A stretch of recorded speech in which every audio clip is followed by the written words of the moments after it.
Hi everyone, I am Simran and today I am back with some bang. So आज जो हम discuss करने वाले हैं वो है केमिकल बॉन्डिंग और आई थिंक ये आपको पता ही होगा कि ये 10th की क्लास की केमिस्ट्री बुक में से ये चैप्टर है और हम इसमें जो टॉपिक्स डिस्कस करने वाले हैं let me show you guys in the following slide. So the topics to be covered are introduction to chemical bond. इसमें हमें पता लगेगा केमिकल बॉन्ड कैसे बनता है, क्या होता है एंड कैसा होता है. Second is electrovalent bond. अब ये इलेक्ट्रोवेलेंट बॉन्ड का एक और नाम है that is ionic bond. Okay. And third one is structures having ionic bonds. तो हम कुछ ऐसे कंपाउंड्स के बारे में जानेंगे जिनमें आयनिक बॉन्ड प्रेजेंट होता है. Fourth and the last topic stability of electrovalent compound. ये जो इलेक्ट्रोवेलेंट कंपाउंड्स हैं it has been said कि ये बहुत stable होते हैं. So what is the reason behind the stability we are going to discuss today. Talking about first topic, our very first topic of this video, chemical bond. So simply अगर हम chemical bond को describe करेंगे तो कैसे करेंगे. एक ऐसी attraction या एक ऐसा bond जो दो या दो से ज़्यादा atoms को hold करता है. Alright? जो दो या दो से ज़्यादा atoms को hold करता है, एक ऐसी पावर ऑफ अट्रैक्शन, एक ऐसा bond basically it is it is not anything like कि कोई लाइन है या कुछ भी है आपको दिखाया ऐसा जाएगा, बट वो एक फोर्स होती है, फोर्स ऑफ अट्रैक्शन होती है जिसकी वजह से कोई दो एटम्स या कोई मॉलिक्यूल्स आपस में कंबाइन होते हैं. जैसे we love our parents. Okay, parents loves us, है ना. तो उसमें कोई ऐसा तो नहीं है कोई धागा लगा हुआ है कि जिससे हम खींचे हुए हैं उनकी तरफ या वो हमारी तरफ. Nothing like that, right. ये एक प्यार होता है, लव होता है, अफेक्शन होता है जो which exist between us, right. तो ऐसे ही अगर कोई दो एटम्स कंबाइंड हैं, वो एक दूसरे के साथ जुड़े हुए हैं, तो there is force, certain force that is electrostatic force of attraction. ठीक है, जो उन्हें कंबाइन कर रख रही है, तो उसे हम क्या बोलेंगे, एक बॉन्ड बोलेंगे. अभी मैं आपको एक स्लाइड के थ्रू आपको शो कर रही हूँ कैसा होता है. You can see that a bond that holds two or more atoms together. ये आपको सिंपली एक केमिकल बॉन्ड दिखाया गया है जिसमें ये दो ब्लू कलर के एटम्स हैं जो रेड कलर के एक एटम के साथ कंबाइंड हैं, जुड़े हुए हैं. और उस बॉन्ड को हम कैसे, अगर हमें ऐसे फिजिकली दिखाना है तो हम कैसे दिखाएंगे, ये एक लाइन से दिखा देते हैं. ठीक है. अब अगला क्वेश्चन हमारे माइंड में अराइज करता है, why two atoms combine, what's the need behind it. तो ये क्यों कंबाइन करते हैं, एक दूसरे के साथ क्यों जुड़कर रहते हैं, right. So the need is to acquire stability. Atoms combine with each other. अगर ये अकेले अकेले रहेंगे तो वो नहीं एग्जिस्ट कर पाते अच्छे से. तो अगर उन्हें रहना है, स्टेबल रहना है, वो बिना बात पे किसी के साथ रिएक्ट नहीं होना चाहते, तो they had to combine with other atoms. और दूसरा रीज़न ये है, ये कंबाइंड स्टेबिलिटी क्यों ये स्टेबल होना चाहते हैं एंड ऑल दैट, क्योंकि ये जो अगर स्टेबल होंगे, किसी के साथ कंबाइन नहीं करेंगे, अपने आप में रहेंगे, तो बेफालतू के रिएक्शंस नहीं होंगे. और इन्हें स्टेबल होने के लिए डुप्लेट या ऑक्टेट की ज़रूरत होती है. डुप्लेट या ऑक्टेट क्या होता है, जब भी कोई एटम है, अगर उसका कोई नंबर, जैसे हीलियम ले लेते हैं, तो हीलियम का जो एटॉमिक नंबर है दैट इज़ 2. ठीक है. अगर हम उसकी इलेक्ट्रॉनिक डिस्ट्रीब्यूशन करेंगे तो फर्स्ट शेल में कितने इलेक्ट्रॉन्स आते हैं, 2 इलेक्ट्रॉन्स इन के शेल. तो वो उसका आउटरमोस्ट जो उसका ऑर्बिट है वो कंप्लीटली फिल हो गया, उसमें और इलेक्ट्रॉन्स नहीं आ सकते, दैट इज डुप्लेट. बट कुछ एटम्स ऐसे होते हैं, कुछ एलिमेंट्स ऐसे हैं, जैसे कि अगर हम सोडियम की बात करें तो सोडियम हैज़ 11 इलेक्ट्रॉन्स. तो फर्स्ट शेल के शेल में कितने इलेक्ट्रॉन्स आएंगे, 2. सेकेंड वन में एल शेल में 8 इलेक्ट्रॉन्स आएंगे. ठीक है. और लास्ट शेल में, आउटर मोस्ट शेल में कितना है, 1. अगर उस 1 को वो लूज कर देगा तो उसकी जो इनर शेल है, एल शेल है, उसमें 8 इलेक्ट्रॉन्स आ गए, तो वो फुली फिल्ड हो गई, तो वो स्टेबल हो जाएगा. तो बेसिकली ये जो एटम्स हैं जब ये कंबाइन करते हैं तो या तो ये लूज करेंगे या गेन करेंगे टू अटेन डुप्लेट और ऑक्टेट. जो डुप्लेट है वो हाइड्रोजन हीलियम के केस में मिलेगी या देखने के लिए, और जो ऑक्टेट है वो बाकी सब अपने जितने भी हमारे रिमेनिंग एलिमेंट्स हैं तो वो ऑक्टेट कंप्लीट करते हैं ताकि वो स्टेबल हो पाए. ऑलराइट. सो अब हम सेकेंड टॉपिक की तरफ बढ़ते हैं, दैट इज यार ionic bond. And ionic bond में बेसिकली क्या होता है, complete transfer of electrons takes place. अब इसमें एक कंप्लीटली मतलब एक तरफ से इलेक्ट्रॉन जाएगा और दूसरी तरफ वो गेन कर लिया जाएगा, मतलब एक एटम उसे लूज करेगा और दूसरा गेन कर लेगा. आप यहाँ पर देख सकते हो सोडियम की जो इनर मोस्ट फर्स्ट शेल है, right, inner most shell that is our first shell, K shell, वहाँ पर 2 इलेक्ट्रॉन्स हैं. सेकेंड शेल में there are 8 electrons. and in the outermost shell, third shell, it has 1 electron. Okay अगर ये sodium इस 1 electron को loose कर देगा तो उस वो ऑक्टेट कंप्लीट कर लेगा, मतलब उसकी इनर मोस्ट शेल रह जाएगी और वो कंप्लीटली फिल होगी, है ना. इधर फ्लोरीन को अगर आप ध्यान से देखेंगे, it has 2 electrons in its inner shell, और जो उसकी आउटर मोस्ट शेल है उसमें इट हैज़ 7 इलेक्ट्रॉन्स, राइट. तो एक इलेक्ट्रॉन अगर फ्लोरीन को मिल जाएगा तो उसका ऑक्टेट कंप्लीट हो जाएगा और वो स्टेबल हो जाएगा.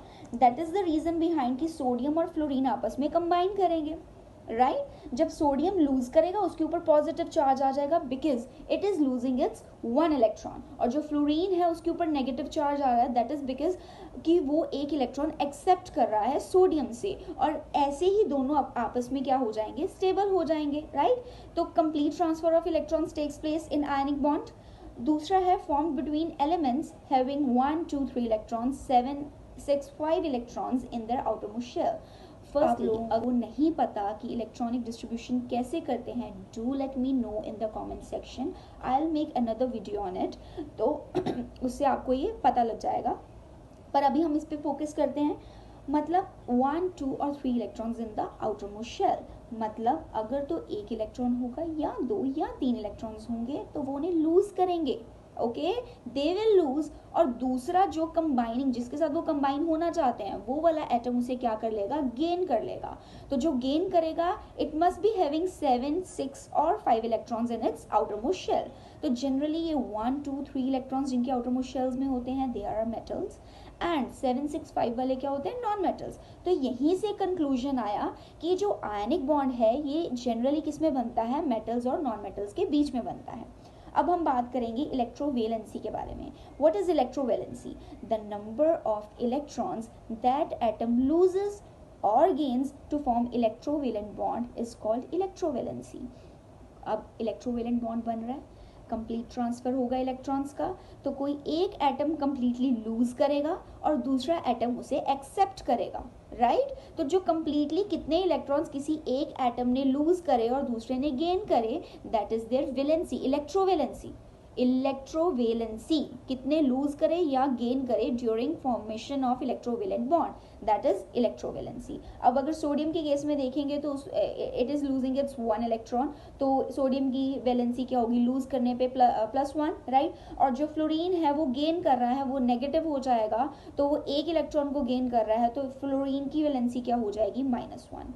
So now talking about conditions for the formation of an electrovalent or ionic bond. इसमें 3 कंडीशंस हैं. Number 1 is low ionization potential, number 2 is high electron affinity, and third the last one, large electronegativity difference. So one by one we will get to know how they work. Ionization potential, condition number 1. तो इसमें क्या होता है, सबसे पहले you must be knowing कि ionization potential क्या है. आयनाइजेशन पोटेंशियल है कि हम किसी एक एटम को कितनी एनर्जी प्रोवाइड करें सो दैट उसमें से हम उसकी आउटर मोस्ट शेल में से एक या उससे ज़्यादा इलेक्ट्रॉन को रिमूव कर पाएँ. So the energy required to remove one or more electrons from the outermost shell of atom is called ionization potential. तो जितनी जल्दी इलेक्ट्रॉन रिमूव कर पाएंगे वो उतनी जल्दी पॉजिटिवली चार्ज होगा, तो जितने वो इलेक्ट्रॉन्स जो है वो लूज करेगा, कोई ना कोई उसे गेन करने के लिए बैठा होगा, राइट. तो वो जितनी जल्दी लूज करेगा कोई उसे गेन करेगा और उतनी जल्दी बॉन्ड बन पाएगा. सो जितना आयनाइजेशन पोटेंशियल कम होगा, मतलब जितनी कम एनर्जी देने पर इलेक्ट्रॉन्स रिमूव होते जाएंगे उतनी जल्दी बॉन्ड बनता जाएगा. तो लो आयनाइजेशन पोटेंशियल वाले जो एटम्स होंगे उनके बॉन्ड्स जल्दी बनेंगे. Second condition is high electron affinity. High electron affinity में क्या होगा, electron affinity, electron loving species, ठीक है. अभी सोडियम ने एक इलेक्ट्रॉन लूज करा था, वो किसने गेन करा था, फ्लोरीन ने. तो फ्लोरीन क्या हुआ, हाईली इलेक्ट्रोनेगेटिव, कि उसको तमन्ना है कि उसके पास इलेक्ट्रॉन्स आए, वो इलेक्ट्रॉन लविंग स्पीशीज है. तो जितनी ज़्यादा इलेक्ट्रॉन अफिनिटी होगी उतनी जल्दी क्या होगा कि जितनी जल्दी कोई लूज करेगा उतनी जल्दी उसे जल्दी से एक्सेप्ट करने के लिए एक हमारे पास एटम है, तो उतनी जल्दी बॉन्ड बन पाएगा, right. Third and the last point is large electronegativity difference. तो जितना ज़्यादा दो एटम्स के बीच में इलेक्ट्रोनेगेटिविटीज़ का डिफरेंस होता जाएगा उतना स्ट्रांगली और उतना अच्छा जो है आयनिक बॉन्ड बन जाएगा. Okay, now we are going to talk about the stability of ionic compounds. तो ये ionic compounds basically क्यों stable होते हैं? The reason behind is they have high electrostatic force of attraction between them. तो एक positively charge है, एक negatively charge है, opposite charges क्या करते हैं, एक दूसरे को attract करते हैं. तो ये जो attractions होती है, they are very strong and this is the only reason behind their stability. तो इसके कुछ एग्जाम्पल्स हैं, जैसे कि NaCl, that is your sodium chloride, magnesium chloride MgCl2, calcium oxide and potassium bromide. So now we are going to discuss about structures of some compounds having ionic bonds. तो ये जो compounds हैं उनमें सबसे पहले हमारे पास NaCl आ जाता है, सोडियम क्लोराइड. उसका जो ऑर्बिटल स्ट्रक्चर है इट इज़ लाइक दिस, कि जो सोडियम है उसमें एक इलेक्ट्रॉन है in its outer most shell, वो उसे लूज़ कर देगा, और वो जो उसने लूज़ करा है electron it will be gain by chlorine. तो क्लोरीन उसे गेन करने पर नेगेटिव हो जाएगा, सोडियम पॉजिटिव हो जाएगा, जिसकी वजह से वहाँ पर फोर्स ऑफ अट्रैक्शन डेवलप हो जाएगी. तो वो एक दूसरे के पास आ जाएंगे एंड बॉन्ड फॉर्मेशन हो जाएगी और ये कंपाउंड आयनिक कंपाउंड बन जाएगा. इसका इलेक्ट्रॉन डॉट स्ट्रक्चर है. इलेक्ट्रॉन डॉट स्ट्रक्चर में सोडियम है, उसका जो एटॉमिक नंबर है दैट इज़ 11 और 2, 8 एंड 1 इलेक्ट्रॉन्स की उसकी कन्फिग्रेशन होगी. अभी आउटर मोस्ट शेल में अगर आप ध्यान से देखोगे देयर इज़ 1 इलेक्ट्रॉन, वो उसे लूज़ करेगा और लूज़ करने पर, इलेक्ट्रॉन लूज़ करने पर उसकी कन्फिग्रेशन क्या रह जाएगी 2,8, मतलब के शेल में 2 इलेक्ट्रॉन्स, एल शेल में 8 इलेक्ट्रॉन्स, और ये सोडियम का कटायन बन जाएगा. पॉजिटिवली चार्ज जो स्पीशीज़ होती हैं उनको हम क्या बोलते हैं, कटायंस बोलते हैं. अगर सेम अगर हम क्लोरीन की बात करें 2, 8, 7, तो आउटर मोस्ट शेल में 7 इलेक्ट्रॉन्स हैं, जिसमें से अगर वो एक गेन कर लेगा तो वो स्टेबल हो जाएगा. तो जो सोडियम ने लूज करा है इलेक्ट्रॉन वो कौन गेन करेगा, उसे क्लोरीन, और वो क्या बन जाएगा, chloride अनायन. अनायन means negatively charge species. और जो बेसिकली इसमें देखने वाली चीज़ है वो ये है, जब ये इलेक्ट्रॉन डॉट स्ट्रक्चर हम बनाते हैं तो इसमें जो रिप्रेजेंटेशन है वो सिर्फ और सिर्फ इलेक्ट्रॉन्स की होती है. और किन इलेक्ट्रॉन्स की होगी, जितने आउटर मोस्ट शेल में प्रेजेंट हैं. तो इसीलिए सोडियम के ऊपर हमने सिर्फ एक इलेक्ट्रॉन को रिप्रेजेंट करा है और क्लोरीन के ऊपर हमने 7 इलेक्ट्रॉन्स को रखा है. और जो सोडियम के हमने एटम्स दिखाए हैं वो डॉट से दिखाए हैं, और जो सोडियम के जो इलेक्ट्रॉन्स हैं वो हमने एक डॉट से दिखाए हैं, और क्लोरीन के जो इलेक्ट्रॉन्स हैं वो हमने क्रॉस से दिखाए हैं. और जब इसमें ये कंपाउंड ये दोनों में एक बॉन्ड बन जाएगा तो यू कैन सी ये कैसा बनेगा, कैसा दिखेगा. और सेम ऐसा अगर हम MgCl2 की बात करें तो उसमें भी ऐसा स्ट्रक्चर आएगा, ऑर्बिटल स्ट्रक्चर ऐसा आएगा और इलेक्ट्रॉन डॉट स्ट्रक्चर कुछ ऐसा आएगा. थर्ड और लास्ट वन, कैल्शियम ऑक्साइड में भी ऐसा ही होगा, और इसका इलेक्ट्रॉन डॉट स्ट्रक्चर भी आप देख सकते हैं कुछ ऐसा होगा. पॉज कर देख सकते हैं वीडियो को. एंड अगर अभी भी आपको इसमें से कुछ नहीं पता लगा है, feel free to ask me any time. You can ask by commenting in the comment section below, and I will definitely provide you answers. Thank you.